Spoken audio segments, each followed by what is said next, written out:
start.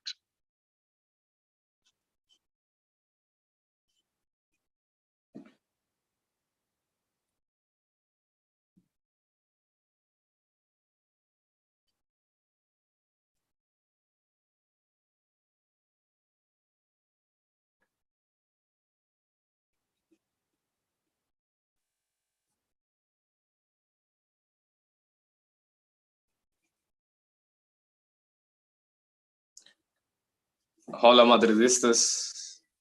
Welcome back to another episode of Let's Be Real podcast. I wish I was in a more merrier mood, but matches like this, days like these, it doesn't give you a chance to be optimistic. I was talking to Doris before I came on.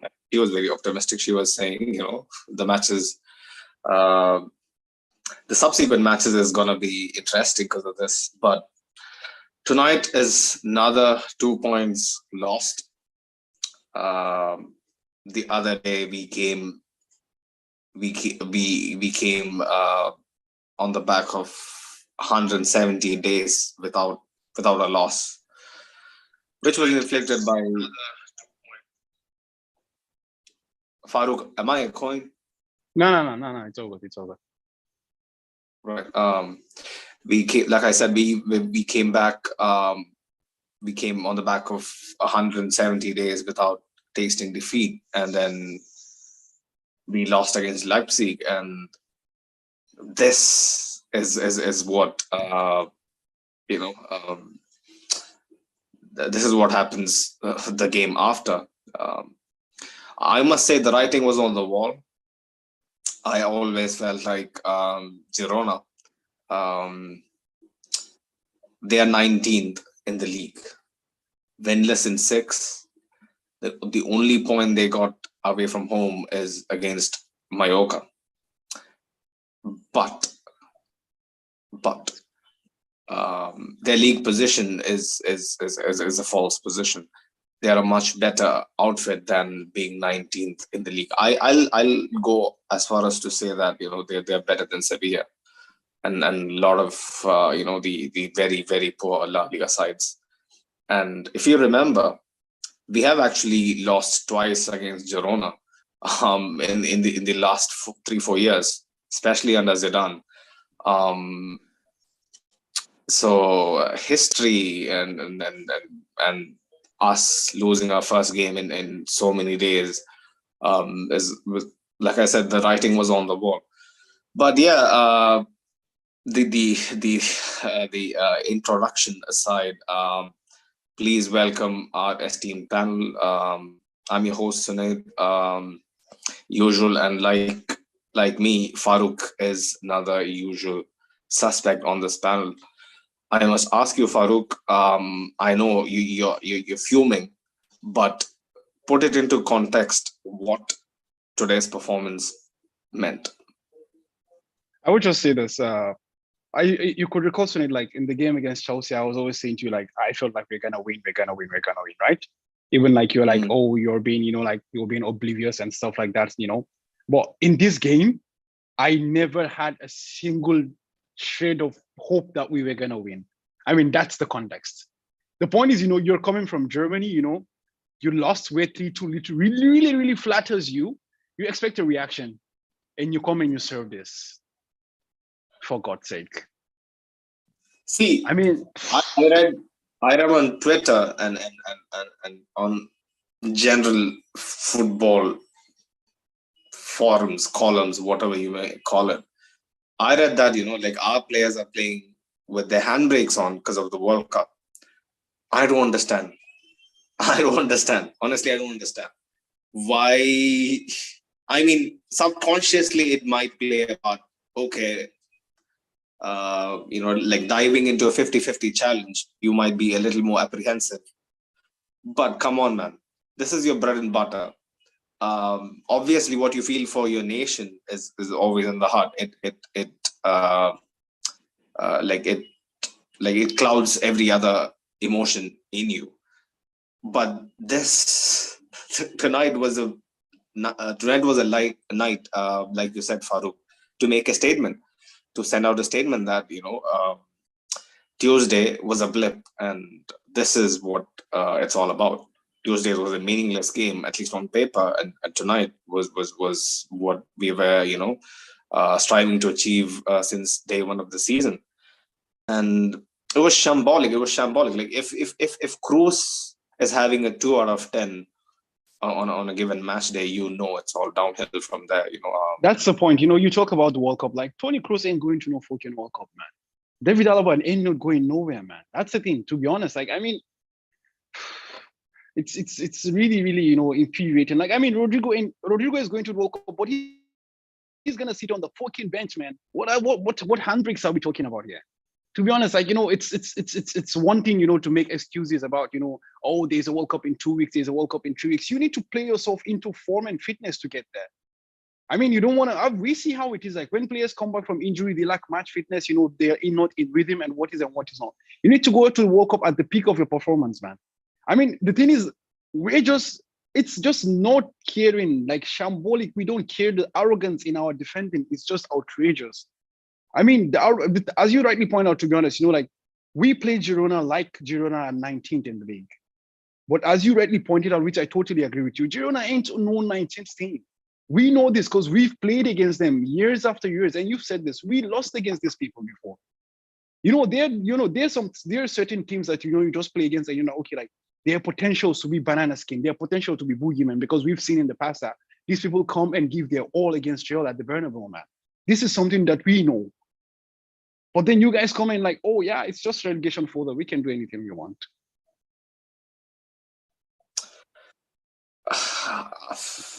I really like have no words, because you clearly needn't motivate these players, who have been there, done it all. But you wonder how complex the human mind is, especially during autumn for Los Blancos is a drab, to say the least. People are like I've always told you, and some people have actually laughed it off, but we go into this limbo somewhere around end of October. Once the qualification is settled, we are kind of on cruise mode, and we only wake back up by February. And at this point, it was genuinely damaged limitation from the entire side. And I'll go as far as to say that this might be controversial, but I'll say the 1-1 scoreline flatters us more than it did Girona. Like in all honesty, they had the clearer chances, don't you think? Yep, definitely. As I told you actually before we started, like in the first half, there were the 2 chances they had where Carvajal just decided that he became Neymar all of a sudden. He just started falling and rolling over. The man's thinking he's playing tennis where there is no contact in the sport, man. I mean, this is a fucking contact sport, man. You need to stand your ground. You need to hold your ground, man. Someone can just touch you and you just roll over. I mean, if they had taken either of those 2 chances, that Carvajal rolled over before, the cross came in and what is not, it would have been a legit goal. It would have been a fucking legit goal. No foul whatsoever. I don't know, man. Are these guys watching, Neymar that much? They have become so much friends with Neymar that they just decide to, start falling and rolling and diving like fucking dolphins, man. I don't know, man. It's to be honest, I don't even know where to start or where to stop, to be honest. Like and the substitutions, I didn't understand. I mean, Camavinga, he might have an above average day at best. He wasn't the worst midfielder on the pitch, right? Definitely. Cruz was already on a yellow card and he pulled off Camavinga first. Obviously, you got to trust your seasoned veterans. I get it. But Cruz was clearly off the pace from minute 1. I mean, I couldn't understand why that might be the reason. He's clearly going to be one of the guys who's going to benefit from this World Cup break. He's going to be, basically chilling. I didn't understand why there was such a drop off. It didn't make sense. There'll be at least 9 players who can't walk off the pitch with their heads held high. I'll say Mariano was probably our most threatening player, especially in the second half. When he came on, Yeah. He tried to put his body around, won a few balls back, almost assisted Rodrigo for the goal. Things, things like on another day, Gazaniga, I mean, I have no idea how he ended up at Girona. I remember him from Tottenham, of course. You do as well, Farouk. I know for a fact. Uh, like he was never this good, this good a keeper. The point blank shot he saved from Asensio on the spin, my God, gave me flashbacks of Carlos Kameni. For the younger audience out there, Carlos Kameni used to be a fucking robot between the sticks for Malaga back in the day, who used to, haunt us at least once every fucking year. But yeah, man, nothing went our way. Nothing went our way.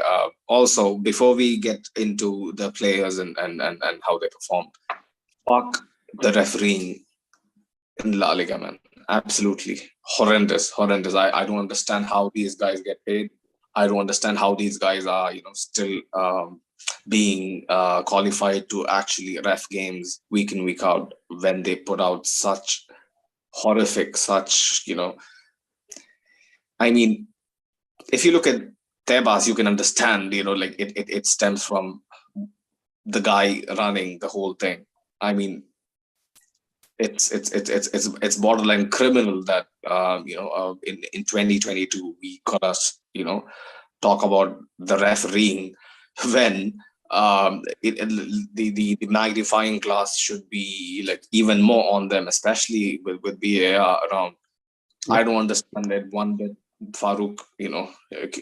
Did you try do you try making sense of it, or are you past that stage of actually mourning about the referees? Actually, the point now is, like, we just keep learning new rules and new rules every day, to be honest. So that's why I just feel like, maybe personally, I don't know enough rules about football, like, for me to start judging. So I just, accept that these things will go against you and they will go for you. For example, I'll give you an example. Like, I don't know if you saw the clip from Spurs' game against Sporting, where the ball was from Emerson Royal back to Kane and it was a goal. In my idea, it was a legit goal. Apparently, you have to be behind the beginning of the ball, not the end of the ball, not the center of the ball. There's some kind of stupid things that I don't know where they invent them from. So that's why I just said, like, to be honest, about the refereeing, like, there is nothing we can do anymore about that. These refs are just, they are gods. Nothing will happen to them. Coaches will get fired, players will lose contract because they lose matches. But the ref will just ref from match to match to match without nothing happening to him, without any consequence. I mean, it's just time we all just accept and just sit back and just hope for the best, man, because we just keep discussing this. Every week there is a discussion about the ref, like, because the point is this, like, and the frustration of the fans has always been this. I can accept you. Tell me why you made the decision. What was the reasoning behind you giving or not giving a certain decision? You understand? Then I can, at least sympathize with you, empathize with you, and okay, try to come to your level and understand. But we're just sitting down here. One ref, to a certain ref, it's a foul.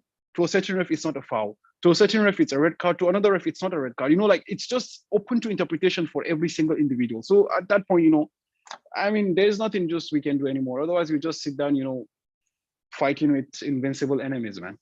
Consistency is never going to be the corner piece of referee in any league, because you're leaving it up to human error.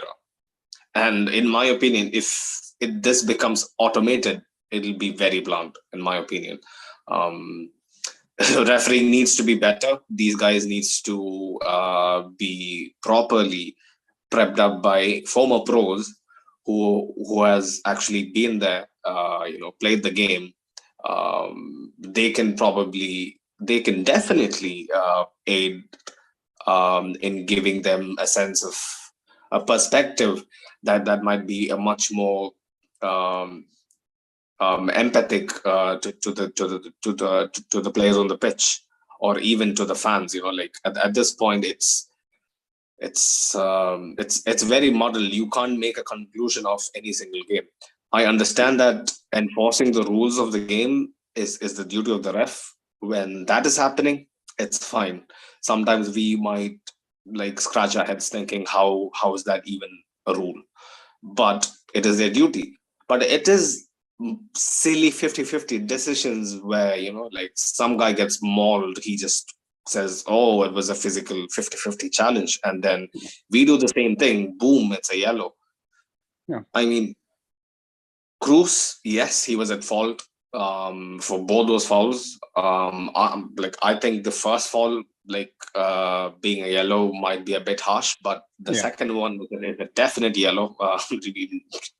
There's no way you could mask that, but it is what it is. Refereeing, if we talk about refereeing, we can talk about it all day. But clearly, the onus was on our players to, take the game and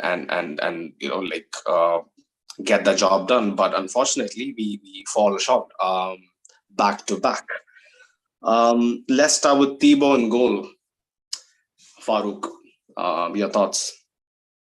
I mean, other than the moment of craze where he decided, to be Manuel Neuer in the first half, where he came flying headed out of that, I think other than that, it was just calm and collected performance from Thibaut. There was nothing he could, do about the goal or what, no lack thereof. So, I don't understand how he remains healthy, because he's definitely a guy with ice in his veins.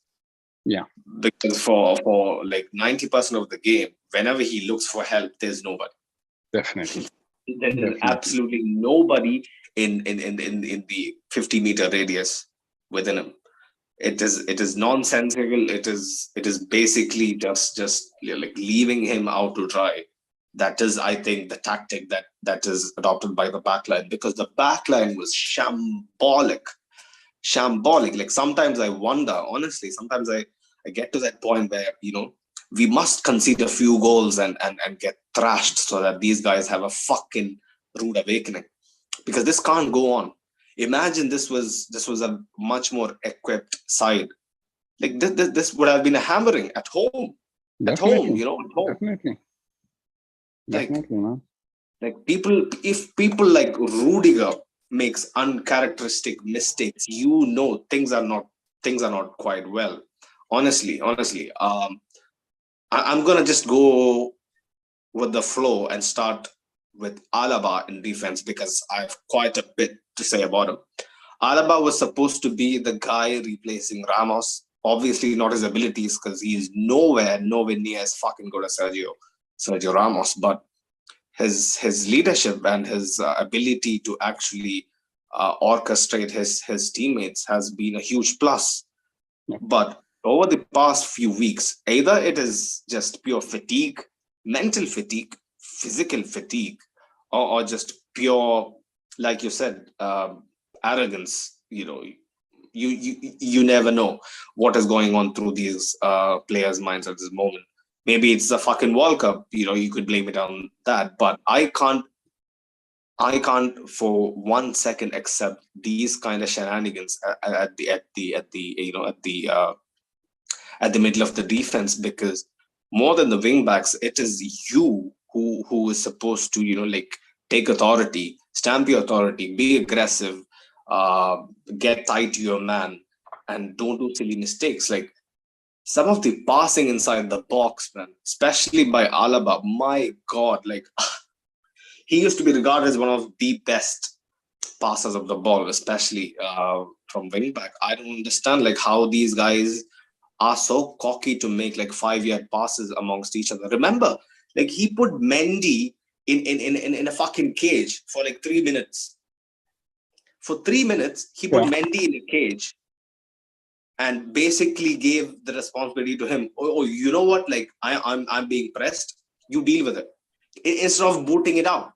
If you boot it up, I know there is a certain requirement to actually play it out of the back and not lose possession, and don't look cowardly when you're playing at home and you're fucking Real Madrid. I get it, but it's basics that you don't put your teammate under pressure, especially when 5 people are trying to get the ball off you. I didn't understand it, Farouk. Why does he make exactly that's the thing, that's the arrogance I was actually referring to earlier. We just that's the thing, to be honest. I feel like the players, underrated, especially our defense, Girona, which is, quite interesting, considering the history between us and them. I just felt like, that was arrogance I was referring to. Like they were taking, unnecessary liberties, and I don't know, man, they were just doing things that was so uncharacteristic, like you pointed out. Like I think this is maybe Rudiger's worst performance since he came to Real as well. I can't remember something similar as well. So he was better than Alaba. He was better than Alaba, bro. Yeah, I know. I'm not saying like I'm not. To be honest, like it was just garbage, man. In my opinion, like they were both just garbage, and so I'm not actually, finding the better. Rudiger at least put in an effort. Like he made some very good last ditch tackles. Even Carvajal did that. Like I'm gonna put my hands up and say even Carvajal kinda. Remember there was a huge chance that Carvajal, I think it was the end of the first half or the beginning of the second half, where Carvajal had to go up from right back to left back to put in a last ditch tackle. Yes. I think on a 5-yard cross box. If that pass gets through to, I don't know, was it Castellanos, their striker? Like it is a tap in. So I don't understand why there is so much chaos in the defensive department. Whether it is Rudiger suddenly stepping in for Militao, that kind of breaks up the sync. I don't understand. Actually, Sunay, one thing I was actually thinking throughout the game was about what you're talking about, the sync. Like I was thinking about continuity, to be honest. I feel like since we got Rudiger, like we've not been able to get consistency and continuity from our defenders. I think maybe this is something that we just need to handle. Like we just need to accept that either Alaba is going to be a fullback or he's going to be a CB. Either Rudiger is going to be starting or Militao is going to be starting. But constantly rotating every 2 days, I don't think it's going to, because the point is like finding good Militao has developed, but it's not like Militao is a seasoned veteran of 10, 20, or of 10 seasons behind him or something like that. And to be honest, and Antonio Rudiger is also someone who hasn't played a lot or who is not very comfortable playing in the back four as well. And also with David Alaba, we know he was a fullback, a midfielder, a centre back. So I feel like, that lack of uncertainty there also is something that affects the continuity of the players as well, to be honest. Because if you can see, for example, Mendy and Vinicius, there is a sort of understanding between them. Although Mendy is not as attacking as, maybe David Alaba will be. But because of, the continuity whereby they've played a lot with each other, they know what to expect from each other. You understand? But you just even see when David Alaba plays as a fullback, there's that kind of uncertainty between him and Vini Jr. that is not existing there. So I'm thinking like maybe this is one of the things that we just, Carlo needs to figure out as well. Like he has to just decide who's going to be starting CVs and just move with them. Obviously, like when you have matches, you can change players, but like not every 2 days, man. Like every 2 games, every 2 days, one game is this, the next game is that, the next game is that. I think that may also be something we need to consider in factor as well. I agree with everything that you said.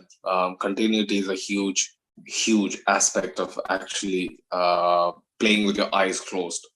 At this level, the margins are so thin, so fucking thin that you even though you're playing with your eyes open, it should be almost like you should be playing blindfolded. Otherwise, if you're anticipating the wrong runs or the wrong press or like anything that is just new to a player in a certain situation, you're bound to get it wrong more often than not. I think, but in my honest opinion, I think that Carlo might actually stop doing this because, like, we all know for a fact he's not the hugest, the biggest advocate for actually switching stuff around. I think after the World Cup, especially once the crunch fixtures roll around, he might revert back to the Alaba Militao. But I think, honestly, our best centre-back pairing this season, going by the evidence of this season, is Nacho and Militao. And I don't know if Carlo has the balls to, tear up his work so far with us, and he would be that ballsy enough. But if performances like these continue, and like especially Alaba looked like a headless chicken, he should be dropped. He should be dropped and kind of be used as an impact sub, in my opinion. Nacho he has his limitations, but man, he is a pure defender. He is someone who is actually willing to put his body on the line. Not saying Alaba isn't. Alaba has had so many last-ditch tackles, especially during our glorious run last year. But this year, something seems to be off. I'm not liking what I see. But yeah, Alaba and Rudiger aside, Mendy, Farouk, how did you think he fared today? Mendy, I think, wasn't that quite impactful in my opinion in the game. I feel like mostly I think Carvajal was much more impactful compared to Mendy, and I felt like also like I think they targeted Carvajal more than Mendy in the game as well. I think it was a bit obvious as well. Like they tried to route the attacks from that area of the pitch as well. And in addition to that, I felt there was no, as usual, we've all said as well, like there was no that attacking output from Ferland Mendy as well, to be honest. But then on the other hand, there were some times where Ferland Mendy actually got out, but then he was looking for who to give the ball to, and there was literally no one, so he had to cut back. And so that's why, like, to be honest, like it wasn't a very, very, I would, to be honest, like for me, I was okay with Ferland Mendy. I had no qualms with him. I wouldn't say it was a bad or a good game. Like it was just one of those games where like you're not impactful, but you're also not a negative to the team as well. See, this is the thing. Like I would like to reserve this, like for when we talk about the attacking department, but I'm kind of very like I might forget it. See, honestly, Mariano might not be the most talented striker out there. Yeah, like he's not very good. But we can all, like, I've been saying this for quite a few weeks now. The workload on Vinny, especially Vinicius Jr., is too much. Exactly. It's too much. It's too much. You could, especially like, it's not taking Girona lightly, but it's basically good time management. Drop Vinicius. He's your talisman at this moment with Benzema being out and whatnot. But drop Vinicius, put Rodrigo on the left, start Mariano down the middle, and maybe start Asensio down the right, or keep Valverde down the right. That should have been the game plan. Although Mariano might not score, or be very impactful, he at least makes the defenders work, because he's a very, very hard working lad. Like he puts his body around so much. Definitely. So much. Definitely. So I don't understand like why these guys are being, run to the ground. I mean, very, very, very bad minutes management by Carlo, man. Like we have always cried out for this side of Carlo's game to be lacking, and it's lacking. And I think honestly that might have cost us the game today. Like he clearly went for the trusted Gala 11 without the obvious absentees. Sure, I mean he had a muscle overload. Benzema, they didn't want to take any risks. Yeah. Understandable, but you gotta actually be a little more creative and put a little more faith in some of your lesser players. If it backfires, we will be sitting here and blaming Carlo. But it is what it is. Football is a very fickle, very, very fickle. Definitely. To be honest, you totally hit the nail on the head. Like even if it failed, we will still sit here and bash Carlo as well. If it works, and the man is a genius. But I totally agree with you, because I think in the last pod I was on, I think after the game against Leipzig, we discussed this. Like it's so obvious that fatigue also comes into consideration for these players as well, especially for Vini Jr. Like it's no longer just fatigue, but also pressure. Because the thing is that everyone is looking towards him to make something happen.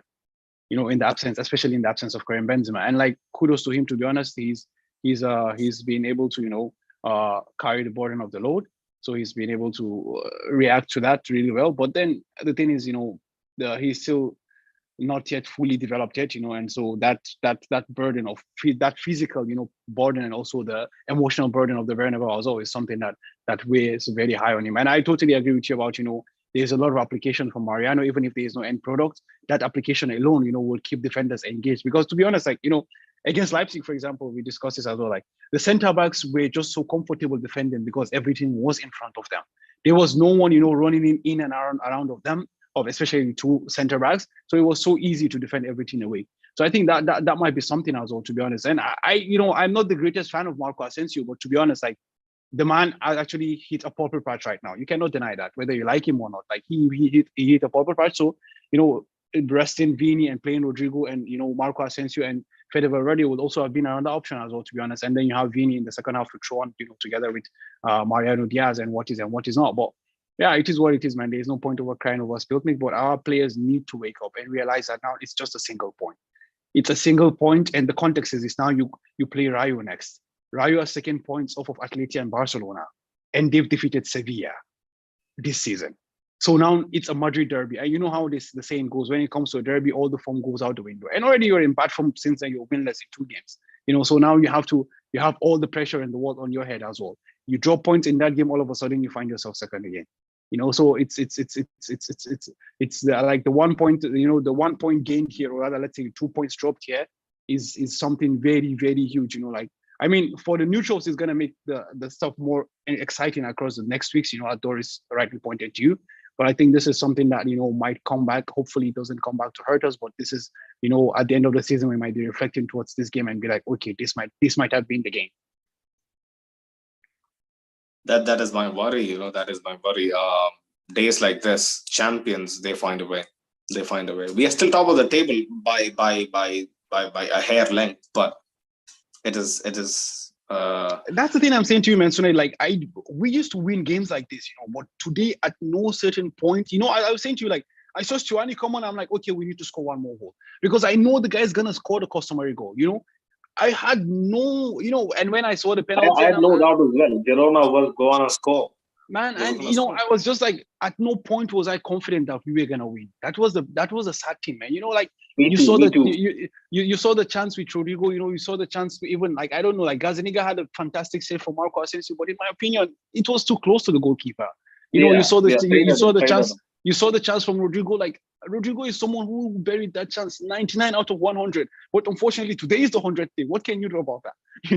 So that's the thing. Like, good. So that's the thing, man. That's that. Yeah, I know. Like, that's what I'm saying. Like, there was a chance where he hit the ball under the hands of Gazzaniga. But like, I mean, the first shot before Gazzaniga, took the ball back, he should have, scored that, and he would score that normally. But that's the thing. Like, today is one of those days. But that's the thing. Champions win on these days. Like, yeah, moving back to Mendy, some people were saying that, like, against teams like this, there is nothing you can do but like play someone like Alaba to give us an extra outlet. But to counter that, like, I'm gonna say, whenever I've seen Alaba, apart from maybe like 2 games, which is a very small sample size, he hasn't impressed me. Even against a lower block, I don't think he is the answer. But in Mendy's defense, I'm gonna put forward your point that he has a better understanding with Vinicius, and they don't take up similar spaces. They complement each other well. And I think Mendy had a far better game than at least Carvajal did on the other side. Moving on to Carvajal, Farouk, he had a few blunders, but I think he at least half redeemed himself somewhat in like trying his best to slow down attacks. But yeah, your take, man. Actually, while I was watching the first half, the thing that came to mind was a discussion we had with someone, and their take was this: like, Carvajal is someone who plays when he wants to play. It's almost like he plays, like, he intentionally plays whenever he wants to play, and when he doesn't want to, like, there's nothing you can do about that. And I feel like today was that as well. As you said, in some duels, he just felt like, nah, I'm not gonna do this. He wasn't interested. Okay. And then in other duels, as you said, like, the tackle, for before the pass or before the attacker could square the ball to the striker, that also was a fantastic tackle in my opinion as well. But that's the thing with Dani Carvajal. Like, there's this lapse of concentration, I would say, or like this inconsistency in the performance. Like, he can perform, like, be the best in the world, and on the other hand, he can also give you that, that performance of, because the point is that Carvajal's, ceiling is so high that, you would accept the lows, because when he performs to his very best, to be honest, there is no better right back in world football. I mean, there is no better right back. You understand? But the point now becomes the lows.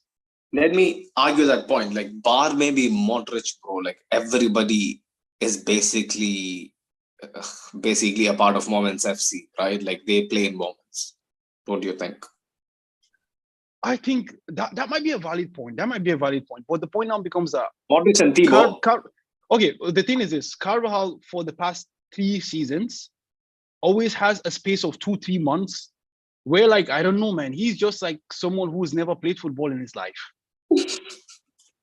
You understand? That's the thing. That's the thing.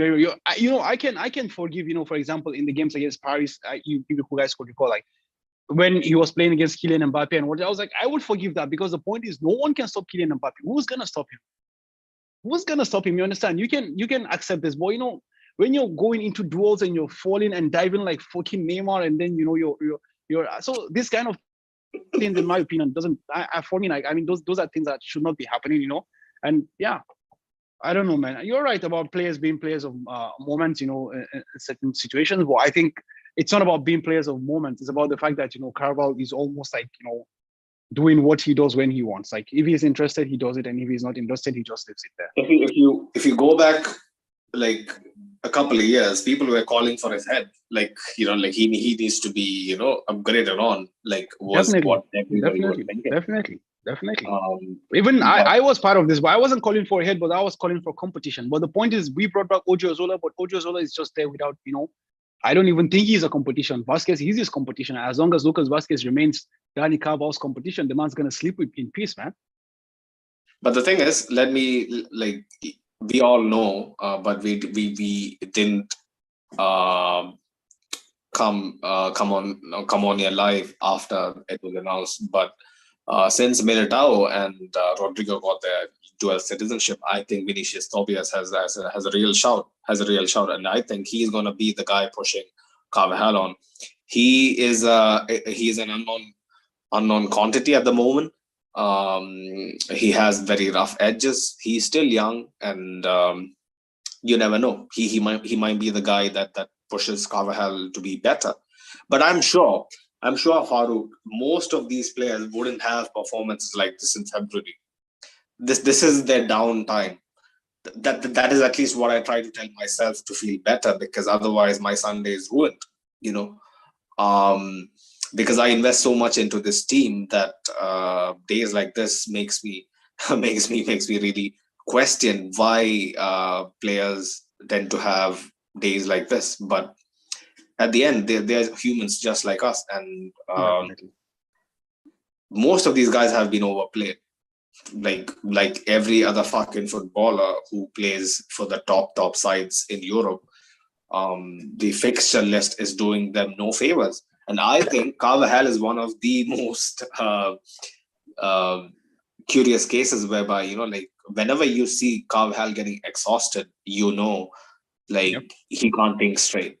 Like, honestly, he can't think straight. He has that in him. Like, it has always been a recurring theme. But moving on from Carvajal, before we move on, I would like to request this from people who are actually tuning in at the moment. If you haven't liked this video, please like this video. It helps us push this algorithm and actually motivate us to keep doing what we do. If you like what we do, the best way to support us is to like the video. If you haven't subscribed, please subscribe to the channel. We have a lot of stuff coming up, especially for the World Cup season. Every sub helps us a lot. This is the official road to 1K.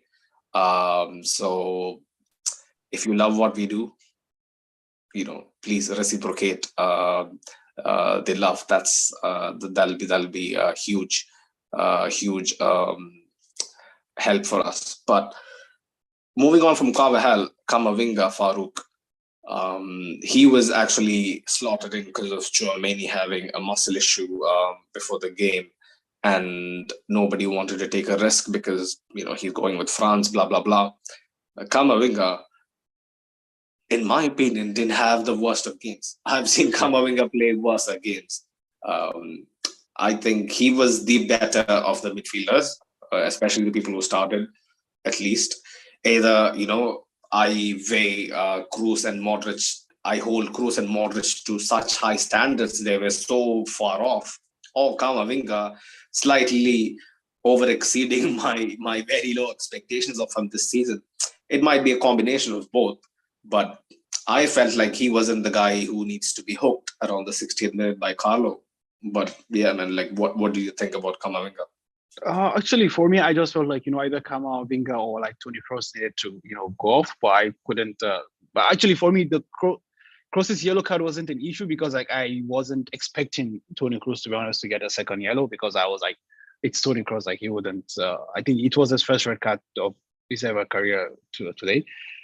Well, yeah, you're right, to be honest. Like Kamavinga wasn't having an exceptional game, neither was he having a bad game. Like he was just the in between, and it was so obvious that Kroos wasn't at that level, man. Today it was so obvious. So maybe he might be in the obvious top. And to be honest, I actually felt Kroos for Dani Ceballos would have been a good option, but maybe Dani Ceballos isn't fully match fit. Maybe that was why he didn't go for that option. Right? Yeah, he's coming off from an injury, so that's why I felt maybe that's why he didn't go for that. But yeah, to be honest, I totally agree with you. Like Kamavinga wasn't that bad. I feel like Kroos was much more worse, in my opinion. But then yeah, it's about the standards we've seen these guys reach. So maybe that's why we're being a bit harsh on about that. But yeah, it's nothing. Like I mean, Kamavinga did what he could do. Kamavinga tried to spark something at least. Like he had a few neat little exchanges with. But doesn't that still feed into the narrative that it's been going around that also we have been pushing that Kamavinga is still not a starter yet, like he's still just an impact player rather than a 90-minute player as well. He's young. That is the narrative. I mean, like there is not enough evidence of Kamavinga actually doing good when he starts. But days like this gives me hope. I'm not gonna lie, Farooq. Like other days I've no faith that this guy is gonna cut into the first team. But days like today, I feel there's a chance. But I'm gonna actually kind of preface it by saying that even though they were promising side, for like in my personal opinion, they were again glaring recurring mistakes from Kamavinga and his very, very terrible work ethic this season. I don't understand why he is so reluctant to actually get back and help out the defense. You're supposed to be an 8. You're not the fucking 10.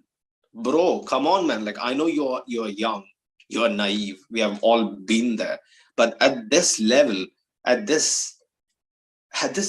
in professional football, like if glaring mistakes happen every week, people are not gonna be so kind to you. And especially, like you gotta actually provide the fan base and the people who invest in you with some sort of rope to hang on by. There was this incident, I jotted it down because like it made my eyes pop, because I couldn't believe what I was watching.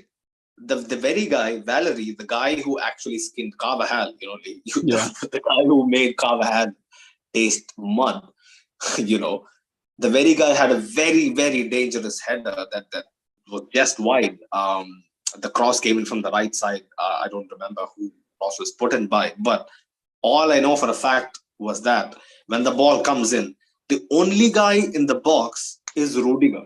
Rudiger, yes, exactly. It was Rudiger. Only guy who's like, oh my God, what am I supposed to do? It was Rudiger against two against one. It was 2 people against 1. So like Rudiger literally was caught in no man's land. 1v3, man. 1v3. I don't see this. This is the thing I don't get, right? When we defend, it's a 1v3 or a 2v4. It's always being outnumbered. But when we reach their box, it's 3 versus 8. What the fuck is going on here? Like, what kind of black magic goes on in the pitch that never meets the eye? Like, why do we have so many players? Actually, what that's why I go back to you. Like, it's about the arrogance, man. Because the point is, why are we caught out like that? It's because Carvajal decided, to get skinned, or like decided like he doesn't play a contact sport, rather he plays a sport that has no contact. That's what happened there. That broke the whole, the whole organization, the whole structure of the team. And when you break forward that way, what's happening is that you're going to be left with 2v4, as you said, or 2v1 or 3v1 or whatever it is. But on the other hand, they play so, how can I say, so organized, so, so safe, if that's the right word, whereby even when they lose the ball higher up the pitch, not in their own house. They don't get caught out like this. So that's one of the things as well. And also, like, for these players, like when they come to Bernabeu, as we've always said, like they play the game of their lives. That's just it. That is exactly it.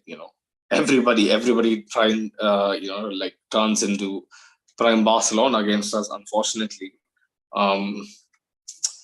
See, that's the thing. I watched the Valencia-Barca game yesterday. It was a proper cracker, like one of the best games of the season, in my opinion. Very hard fought. The tempers were flaring from minute one. Like it wasn't like Villa was there for the pre-match kickoff and stuff. So it was a very friendly pre-match. But once the whistle went, it was all out. And Lewandowski was the very reason they actually got 3 points yesterday. And I feel like Valencia was very unfortunate to walk off empty-handed from the game. But that's what we lacked today. Like I am telling you, I even told you that on the Leipzig post-match that if Benzema had played, it is a different game. It is a different game. Benzema, like we have always discussed, is the guy who initiates the press, is the guy where people he's kind of the spearhead of this diamond, you can say. It's not a diamond, but like he is the spearhead. I understand. Yeah. He's the reference point whereby players adjust themselves or reposition themselves or like follow his press or like I just this is why I was calling on for Haaland. I'm gonna reiterate, Haaland was there for the taking. We as the fucking biggest club in the world shouldn't have let City actually get to him. We should have gone there, put the blank check on the table and asked to do the business because, like if Haaland was there, we wouldn't be in such a situation. Like this is all hearsay, yeah, and just me talking about hypotheticals. But I've argued with you, Farouk, around this time last year when this Haaland Mbappe thing was going on. I used to tell you it should be left to the manager and the board how they kind of try and fit in 2 world-class strikers. But I always told you, irrespective of what happens, Benzema is going to get injured or either the other striker is going to get injured. And we can kind of balance their minutes out. I know it kind of like negates continuity and whatnot. But like if we put a very strong like time frame in which they play every game, like 60-minute cutoff or like 70th minute, like if we kind of like rotate them out, it is going to be the best. Like if you remember, it was one of the most important aspects behind us winning the 2012 La Liga, 12-13 or 11-12. The golden kid with Mourinho, the 11-12 season where Higuain and Benzema basically rotated around. Yeah, 11-12. So I don't understand. I mean, obviously Haaland is of higher profile, but that's the whole base of my own argument. As I said earlier, like for me, just watching City and how terrifying they are, I will take Haaland. But the point is that I think it's literally not realistic to have put Benzema and Haaland on the same team. And I don't know, managing their minutes and what is on. One of them is a Ballon d'Or winner and the other one is a potential Ballon d'Or winner. Like when Karim Benzema and Gonzalo Higuain were doing this, they were never at that level. I mean, Benzema was the person who was like, when I don't have a dog, I go hunting with a cat kind of player. Like Gonzalo Higuain was known as the perennial choker as well, So like these are not those level kind of players. Like I don't think Haaland will come and sit. But don't you think, and play for 60? I may sound like like a fanatic, right? But don't you think if anybody can handle those kind of egos, it's us more than any other club in the world? Don't you think that? I may understand that even the point is I know, like, because you might there's a very valid point because we had both Ronaldo and Raul in the team together. I mean, like team, original Ronaldo. We had the original Ronaldo and Raul in the team together. For the original Ronaldo, right. Exactly. We had the original Ronaldo and Raul in the team together, although like I wasn't watching football back then, but they were together in the team. But the thing now becomes And this. And like, Raul was right? Exactly. Raul, exactly. That's what I was gonna say. It's not even about that as well. But Raul used to be a second striker. Raul used to be, but Raul was a homegrown player. So Raul could buy into the philosophy of the team of like, okay, let's make a sacrifice for something, for the greater good of the team. If Benzema was put forth that idea, he is almost similar to homegrown player at this point as well. He is one of us. And I'm pretty sure a guy like Benzema would be more than willing to be the facilitator for Haaland, because that is what he does best. That's a very valid point, to be honest. But that's the thing. Like, it's just at this point, it's just what if not. But to be honest, I feel like if personally I was early in Haaland, like, why would I go and fight against maybe the only striker who is better than me at this point in time for game time? You understand? The point is, I think it was a smart move for him. Go to City, tear up the Premier League in 3-4 years. You're 25, move to La Liga, finish. Like, move to Barcelona, Real Madrid, whichever of them is able to afford you. So that's the easier thing. And obviously, like, everyone was expecting the arrival of Kylian Mbappe, and because if Kylian Mbappe had arrived right now, Benzema is injured, Mbappe plays to the middle, finish, no big deal. You understand? But also the lack of Kylian Mbappe, they actually, whether we like it or not, it destabilized a lot of things. And I also think if Mbappe wasn't on the market at that time, maybe Haaland is playing for Real Madrid right now. Who knows? Yeah. That is a big point. If Mbappe didn't twerk his ass for us, then the Norwegian Viking would be here. We would be feasting. We would be fucking feasting. But it is what it is. But then point. The man was even injured this weekend. So for the last 2 games, he still wouldn't have played and we still have dropped points.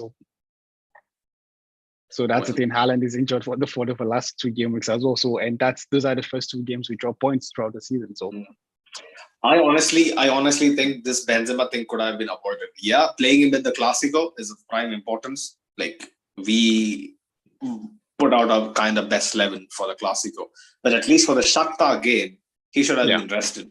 We could have avoided this. Completely, but it is what ifs at this point. But moving on to Cruz, Farooq. As I said, man, the first red card of Toni Kroos's career, I think it summed up the game he had today. And to be honest, like, is it actually the official first red card of his career? Yep, of his footballing career. He got the first professional red card today after 15 years, I guess, or something like that. Yeah, the point is this, like, in my opinion, like, what's it called? I have been, a Kroos's hype man. I have hyped him a lot this season because I felt like last season he got disrespected more so than, the 30-man Ballon d'Or list, which excluded Toni Kroos. Like, for sure, there is no 30 players in the world that were better than Toni Kroos last year. But, he's played a lot of good games this year, but he chose the wrong game to have a bad game. That was the thing, to be honest. He chose the wrong game to have a bad game. And also, let me tell you. Let me also tell you that having Tchouaméni is kind of like having a mirror image of Casemiro behind it. It is a different. It is like Casemiro and Tchouaméni doesn't always be behind him, like on paper. They kind of sometimes bomb forward and whatnot, but that security wasn't there. One thing I didn't point out for Camavinga, there was a chance that, remember, Yangel Herrera hit the crossbar. There was nobody. Like, nobody there to even contest it. Like I could see Camavinga basically jogging back. Jogging time. Like, he's not gonna do anything. Shit like this makes you second guess what you need to do. I feel like Kroos and Modric was suffering from that imbalance. Like, did you feel the same, Farooq? I would say I actually don't think that was the case because, like, to be honest, there wasn't a lot of attacks to break down or lack thereof. Like, they were just counter attacks and what is not. And I also suspect that even if Tchouaméni was playing, he might also have been caught high up the pitch as well for some of this incidences. But obviously, like, I totally get where you're coming from. That that there are some situations whereby these guys are such good readers of the game. This is what they do, like break up attacks before they even build up. So they might have been in the right position, at the right time, as compared to what Camavinga is. But I actually feel like, because this game wasn't a game that, like was a game that was a 50-50 or something like that. Nah, it was like we playing against 11 men, and when they get the chance, they break at high speed. You understand? So that's why I felt like even with the presence of Tchouaméni or like thereof, it might not have changed a lot of things in my opinion. Yeah, like you said, bad day to have an off day. I mean, it's so sad. Like, it's so sad when other days you feel like these guys are like bossing like midfield after midfield, like completely asserting their dominance. But games like today makes you wonder like how it can all look off if a small little piece in the puzzle is missing. I mean, it is not purely down to personnel, like you said. I want to completely agree with what you said as well. Like, even if Chouameni was on the side, he might be caught up field for many of those counter attacks. But I still, like you said, we gotta still lay more blame on the seasoned guys to actually like set the tone. They didn't set the tone. I mean, At all. It's so uncharacteristic of people like Kroos and Modric. What like, how do you think Modric was compared to Kroos? Is he that much better? In the game, I felt like Modric, to be honest, like what I actually always, loved about Modric was that the way, he controlled the tempo of the game. I mean, it's in a different way to the way Toni Kroos does it, but like, the way, I mean, like he orchestrates the attack and all that, he links the midfield to the attack. And I felt like today, like Luka Modric was playing, but he was playing like a headless chicken, like let's just use Mariano's case, like there is total application, but there is no output. That's the thing. Like, that's why, I'm actually kind of on the fence about Luka Modric. Like, I wouldn't say he had a bad game, but like there was the input there, but there was no output. He was, doing some of the things he does, but like the output wasn't there today. To be honest, like the trying to orchestrate the attack, building the attack, finding the right pass, incising the right pass, the drop of the shoulder to create some space to play someone through. Like today, that wasn't there, to be honest. So that's why, like, I think obviously I would say he was a bit better than Toni Kroos, but I wouldn't say he was that much better than Toni Kroos as well. I gotta agree with you. The difference between the levels of Kroos and Modric wasn't that big. And honestly, him having the captain armband like made me kind of feel a little more confident that we could make a statement today. It wasn't supposed to be. He had some right moments, some neat interchanges with Vinny, with Rodrigo. Well, ultimately, like you said, it ended up in nothing. Like, especially during the first half, it was telegraphed. Like, every fucking move was telegraphed. Like, plain fucking boring, predictable passes. Like, most of the time, there was very little like line breaking plays, especially in the first half. Like, I don't understand like how it is basically us playing in autopilot when Barca is basically like breathing down our necks. It's not like we have a 6-point lead in La Liga. Exactly. I don't understand. But yeah, moving on to Vinicius, probably one of the better players on the pitch. Although even he, by his standards, man, some of the stuff he does, bro, I don't understand. There was an instance in the second half. He has nobody. He can pass the ball to Rodrigo or cut inside. He basically takes the ball and also, along with that, takes the man in the hopes that he can get to the byline and cut it back. But he goes way too far. Like, why are you so overconfident? That's my question. I know he's gassed, but you gotta be a bit more thoughtful, man. Like sometimes I feel very frustrated with Vinny. I get it that is the case with most like brilliant players, those flair players, like, if you could say, they tend to frustrate you when some of the things they do doesn't come off. But Vinicius, come on, I expect so much more. I'm gonna reiterate, like, some people might find it harsh, that like even though he scored and he is like by far our most potent threat in front of goal, like he should be doing better, no, Farouk? I think so, though. I think so. But I think, back to your point about, being frustrated with Vini Jr. So the thing is that, a lot of people are, crying like, oh, Vini's back to the old Vini of 2 seasons ago and what's not. I refuse to accept that, because the point is this, like, as you said, like, these players have so much confidence. For example, Vinicius really has this aura right now that he just knows that he's better. He doesn't think that he's better than you. He knows that he's better than you. So, so he's going to try outrageous things. But the point now becomes when it comes off, he's a genius. And when they don't come off, and unfortunately in the past 2 games, most of the times they didn't come off. You understand? So because of this now, it now becomes like, the Vinicius of the past where like decision making and, execution is really poor. But I think, it's still that thing. I would say, as I said, after the game against Leipzig as well, I think, to be honest, Vini is fatigued. And to be honest, I'm starting to worry about Vinicius, to be honest, because the point is he's going to keep playing till the World Cup. He goes to the World Cup, he plays again. Imagine Brazil gets to the semi-final, the final of the World Cup, and he keeps playing. He comes back to us, then what's the point? Because he's going to be so overplayed and so fatigued as well. And don't forget as well, last season, the amount of games he played as well, So this is just going to build up on each other. So to be honest, I think for Vinicius Juniors, we need to rest him, because I think Benzema already got injured. Benzema already got injured multiple times. The only thing that is keeping Vinicius going is his age, his younger muscles. Exactly. Right? Exactly. And the point is, I think this is the ideal time to rest him, because we play Celtic at the Bernabeu in the midweek, just for the first place. I think, to be honest, like, look at Vasquez at left wing if it needs to. That is my. No, man, I mean, we have players, man. Like, I mean, Marco Asensio is still alive, so we can give Arribas a fucking chance. Carlo, please, come on. Carlos Dottor, Peter Rodriguez, some fucking guy. Come on, man. This is the opportunity to rest the entire fucking 11 if needs be. And I think we still can do a job against Celtic. Exactly. I totally agree with that.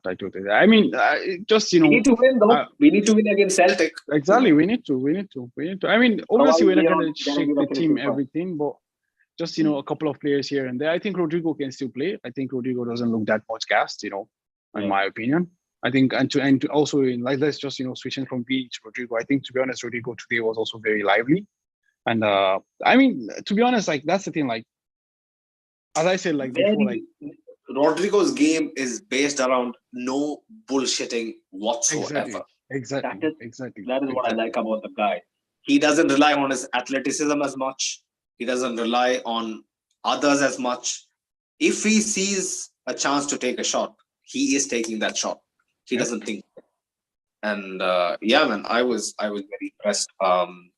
Not vintage Rodrigo, not tonight. I mean, on another night, easily he would have gotten 2 goals, to be honest. In the first half, he shot against the crossbar, which was a very, very good shot, And then, in the second half, the goal with Gazzaniga, like, that was disallowed. I felt like he had a shot in the first, I think, one of the first couple of attacks inside the first 5 minutes. Yeah. Exactly. Yeah. There was that as well. So that's why I say, like, on another day, he would easily have gotten 2 goals, to be honest. But you said about the controversial goal that got ruled out in the second half, right? Yep. Michel, their coach, actually said, I'm checking Madrid Extra at the moment. He said Rodrigo's goal was correct. It should have stood. I just don't understand the rules of the game, because when I was watching it on TV, it was the ESPN stream, and it was Ali Moreno and Eric Ray, and what those guys were saying that was Gazzaniga's hand was placed on top of the ball, right? Yeah. And if it is on top of the ball, like, if he tries to grab the ball in any other way, if he tries to grab the ball from under or from the side, and then Rodrigo attempts to kick it out, it is ascertained as him not having possession or Gazzaniga not attempting to gain possession of the ball, and the goal should have stood. But since his hand was in this angle and was kind of on top of the ball, it is like it is an attempt to actually like foul the goalkeeper. That's what they said. I don't understand why such nonsensical rules exist, and why this why the rules are enforced inconsistently. We have seen countless goals, even in the VAR era, Farouk, where the goalkeeper spills or attempts to regain possession of the ball, and still the striker scores, right? Yep. And on days like this, I can't fucking not feel like, the fucking referees were biased and purely paid by someone to fucking, like hijack a momentum and make us drop points. I don't understand. Like, if their coach is coming out and saying his goal should have stood, like, how are we supposed to think, Farouk? Like, what is your thoughts on it? Actually, I felt like I totally agree with the ref. Like, it was a foul. Like, there is no goal there, because the point is, and why I'm actually like, happy with the ref was that, although he didn't tell us anything, but we could see that while after he disallowed the goal, he showed the reason why he did that. He kind of made this gesture with his hand, that showed that, okay, this goalkeeper had pressed the ball down with his hand before Rodrigo hit the ball from under his fingers, So at least that tells us, the audience, that, okay, this is the reason why I am allowing or disallowing a goal, or like, and not someone sitting in a cubicle somewhere just making a decision for me. You understand? And then I guess VAR checked it, and they, upheld the decision as well. But I totally, I don't know, like, what the coach thought, or what angles he saw, or what it is or what it's not. But to be honest, I totally agree with the ref, because but then on the other hand as well, there is this. When you watch the replay again, you see that Gazzaniga had the ball, and then he tried to like roll it back to himself, and it was in the process of rolling back that that Rodrigo actually hit the ball into the net. You understand? So you might also come with the propaganda that, okay, like, yeah, he's trying to roll it back, which means the ball is still in motion. He doesn't have full possession of this ball as well. So that's the thing as well. So it's just I actually would keep this as one of those 50-50 things that, it's either works for you or works against you, to be honest. But like, I totally understand, right? Like, you completely respected the ref's decision, but I was fucking livid. Like, how is that like a bang on non-goal?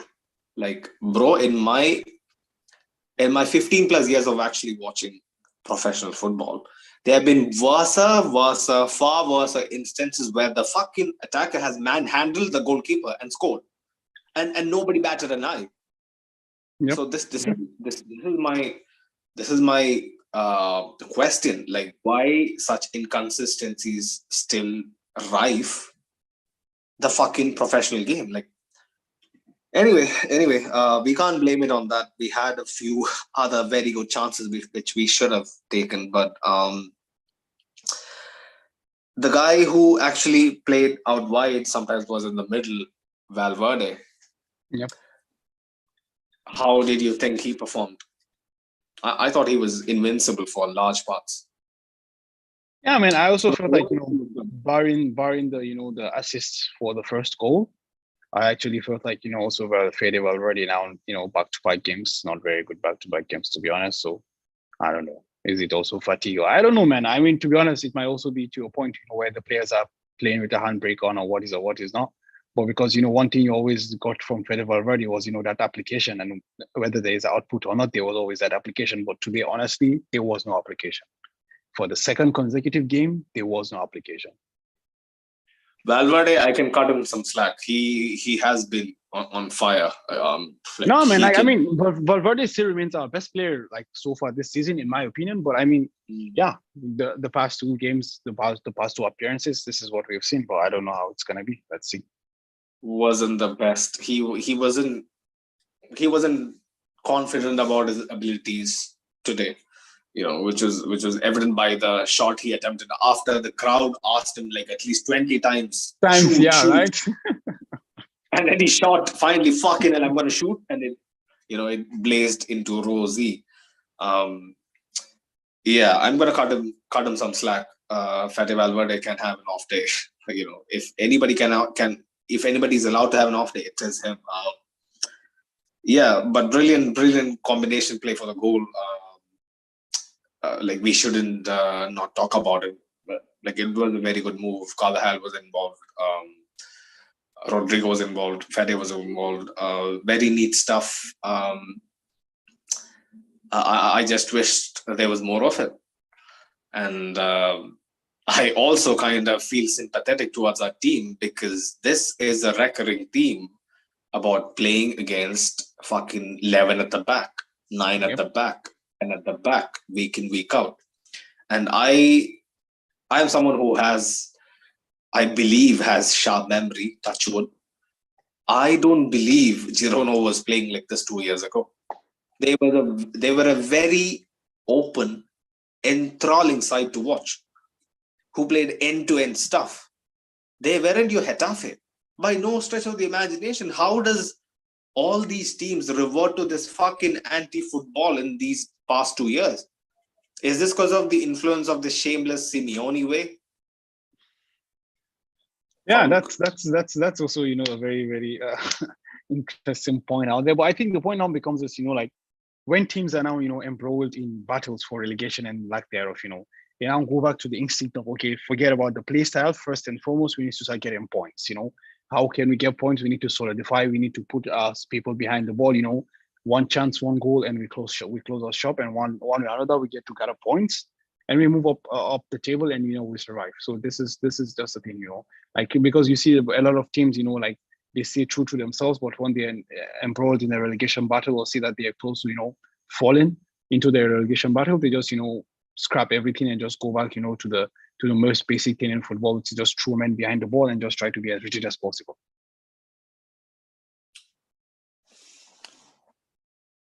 I can understand. I can understand the setting is the occasion calls for exactly this. They are coming to the Bernabeu 19 in the league. What else do you expect? But this is where I kind of have to agree with you on the case that a much more astute tactician, a much more astute coach, and not just Ancelotti, but his coaching staff can find a way to break down these stubborn anti-football defenses. But it is what it is. It is what it is. But yeah, shout out to Stuani. Always a pain in the fucking ass. I don't understand how this guy always manages to find a way to score against us.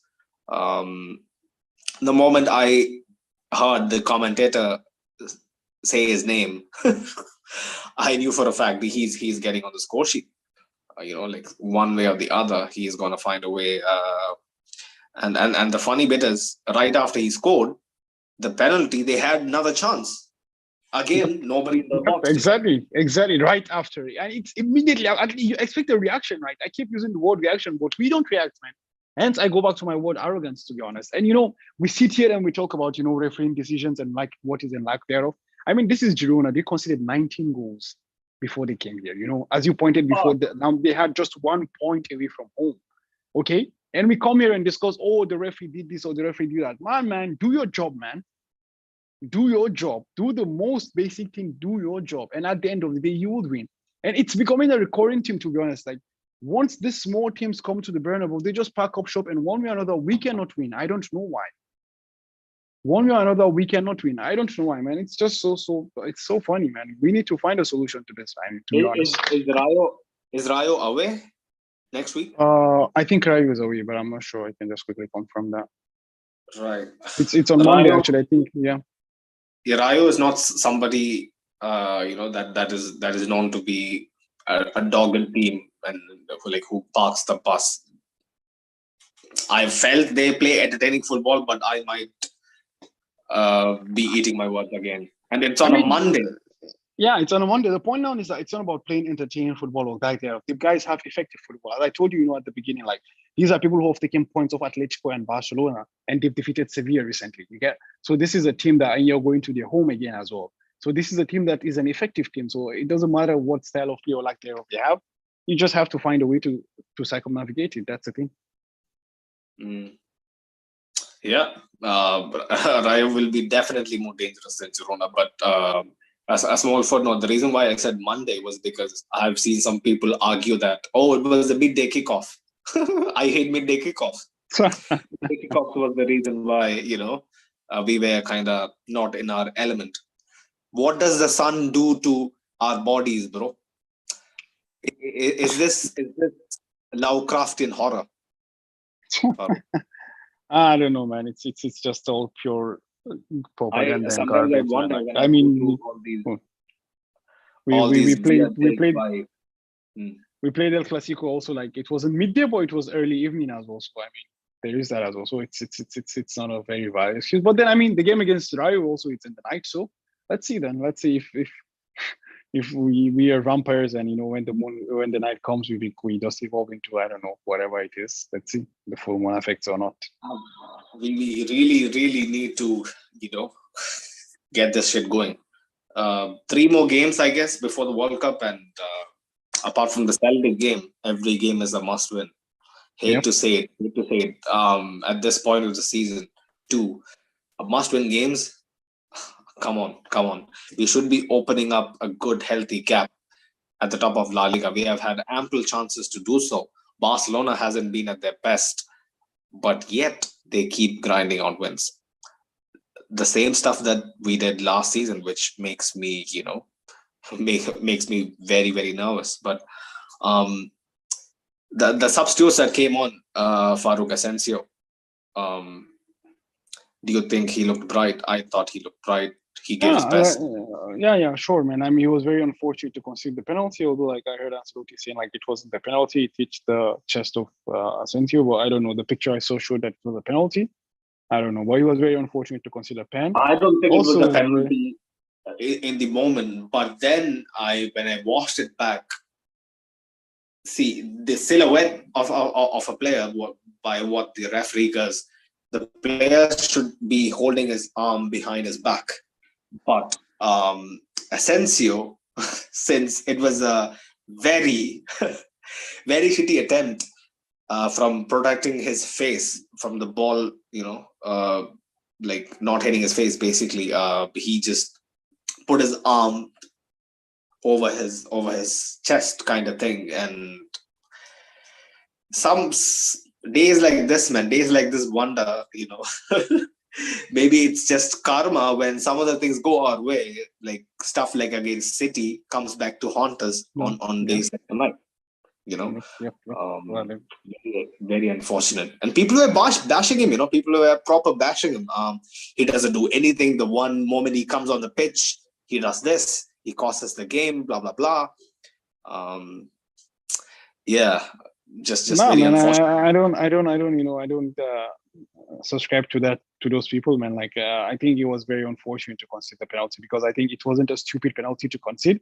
It was just an unfortunate penalty to concede. As you rightly said, it's also like a very, contentious penalty. So it tells you that it was not incidental. It was just an unfortunate scenario. And even more unfortunately, he actually, missed a chance with the perfect Gazaniga save. But as I said, I felt like, he could also have done a bit better there, like, any side of Gazaniga, and it was a show goal, to be honest. Or it was let's not take anything away from the save as well. It was a very good save from Gazaniga.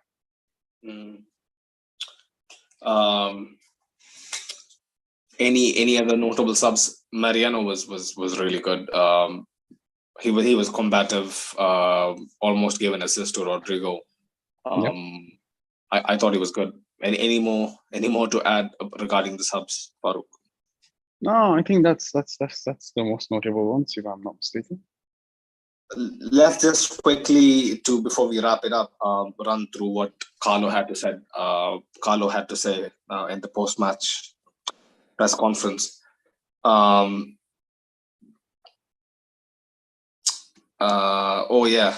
If you open Madrid Extra, Asensio was talking about the handball, and he says definition of no handball that they explained to us at the beginning of the season was something else, and it was different today. Incredible. Like we discussed, it's a contentious decision. It is what it is. Thibaut actually said, I don't think the Asensio handball is called for in the Champions League, which is a very good point. Champions League, Champions League, right? Like, I respect their refereeing decisions. It is very ballsy what they do in the Champions League, if you have noticed, Farooq, that if there is a contentious decision, they more than often tend to not give it at all. Yeah. Whereby here, if there's a slight chance of going either one way or the other, they might just incline to giving it. But in the Champions League, they're much more skewed in how they hand out decisions, which I respect. Like the Champions League actually lets the game flow, similar to the way like the Euros was in the previous summer. Like they just let the game flow. Like they don't. For example, if you could see our games against Leipzig, like there was a lot of incidents that in La Liga would for sure be fouls or cards and whatever, or they just let the game flow. And as you rightly pointed out, like when there is too much area of contentious around the stuff, they just tend not to give it. But then also it's the same Champions League that disallowed Kane's goal against Sporting. So I don't really know, man. The refereeing thing is just all. It's just all interesting. But I mean, for the flow of the game, to be honest, I totally agree. Like the Champions League, like the referees on the Champions League actually allows the game to flow more. Yeah, so that's a very valid point. It is how they instructed. It is I think it is a very strict rule book for the Champions League. But I still got to say that Daniel Corsato, I see him a lot in Syria, and he is shite. He is just incompetent as it comes, but it is what it is. Ancelotti said, I don't like to talk about referees, but I will today. It was not a penalty. It was clear the ball hit Asensio's chest. He also said Asensio never touched the ball with his arm. They have made it up. Rodrigo's goal, I can't talk about that, to be honest. There are rules, but the penalty was never a penalty. He also said, my players are not at the same level as they were before. Modric, Valverde, Rodrigo had problems this week and didn't train a lot. Yeah, I had read about Rodrigo, especially. Yeah, he was vomiting, actually. I heard he had food poisoning or something like that. So it hasn't been ideal. And it was coming. We all knew it was coming at one stage of the season or other. I'm glad this is happening before the World Cup, right? Like it is the best time to actually be, a little on the back foot, if you may call it. He also said there are too many games. It is tough to recover both physically and mentally. This is happening to all the teams. Also, Real Madrid's official website actually put up the thing where it says controversial referee decisions prevent Real Madrid from winning. Well, I'll say that's proper blunt. And big up the admins and whoever runs our page, man. They stick to the point. Like you don't see us doing this, but I've seen on very few occasions where, especially RMTV and our press, they don't hold back, and I like that about it. Especially last year when our women's team, the Femenino, got controversially knocked out in the Champions League against Barcelona, where there were very, very dubious decisions. Especially, I think there was a penalty that was given against us. RMTV didn't hold back. They made a very very competent compilation about the whole incident. So I respect it. We don't talk much, but when we talk, it is for a reason. So he also said, our goal is to keep the first spot in La Liga and to top the UCL group for the World Cup. We will improve. I hope we do, Carlo. Honestly, I'm just praying at this point. Carlo also said, Santiago Bernabeu's pitch, question mark. I'm not a gardener. He actually said, I'm not a gardener. I can't do anything, but we are all worried about it. Let's hope it will be fixed soon. I have talked about this before, and people used to laugh. This is Klopp-like, but the pitch has something seriously wrong about it. I don't understand why that is the case, but it needs to be rectified soon enough. If your own players can't find their footing at home, it is beyond unacceptable at this point. Also, one final thing. The referee's note on Asensio handball, according to the rules, a hand over the shoulder is always a hand, even if it hits it in the chest. What the fuck did I just read? Try to make sense of it. Is it the translation being shite? According to the rules, a hand over the shoulder is always a hand, even if it hits in the chest. Farooq. I mean, I could not. That's the thing. I can't make sense of that. The only sense I can make of it is like he's saying, like if it hits the chest and the hand. I mean, I don't know. Well, like I mean, if it hits your chest and then it hits your hand, maybe this is what he's talking about. I don't know if that's what he's saying. Well, at this point, I'm beyond. I mean, there should be a coach before that. So that's the thing. Like, I mean, there should be like something he said before that. That can just be the whole thing. Otherwise, it doesn't make sense, at least to me. Yeah. Before we wrap it up, a quick few questions I need to address, Farouk. Miguel Gutierrez, I thought he was fantastic. He was brilliant. He was brilliant, to be honest. He was, honestly. Valverde had to keep him close. You know, there were moments. There was an instance when Valverde was following around like he was marking him or some shit like that. Yeah, like he was cutting into the midfield and Valverde was exactly. Miguel looked promising, and I read that in the pre-match, Carlo actually said we'll be keeping a close eye on him, and if he continues to excel, we'll bring him back and stuff. So it was nice to hear. It was nice. Fingers crossed. That we are keeping the door open for a potential return. But yeah, he looked really good. The downside, Renier Jesus, who has completely vanished off the face of earth. Apparently, I haven't watched Girona much, but from what I've read, apparently he has been one of their best players up until he got injured. But Farouk, your 2 cents on Renier Jesus, have you seen much of him? Man. Don't spell at Dortmund. Everything seems to be going against him at this point. Exactly, that's the thing. I think everything is just not working in his favor, because I actually expected, during his spell as Borussia Dortmund, he would actually, have a huge progression. I was actually expecting, because if you could recall, like Casemiro went to Porto, what's he called? Carvajal went to Leverkusen, Lucas Vazquez was Espanyol, just to name a few here and there. But actually, I expected also, a 2-year loan at Borussia Dortmund, who are renowned for, developing players. Like that would have been, the jackpot for him.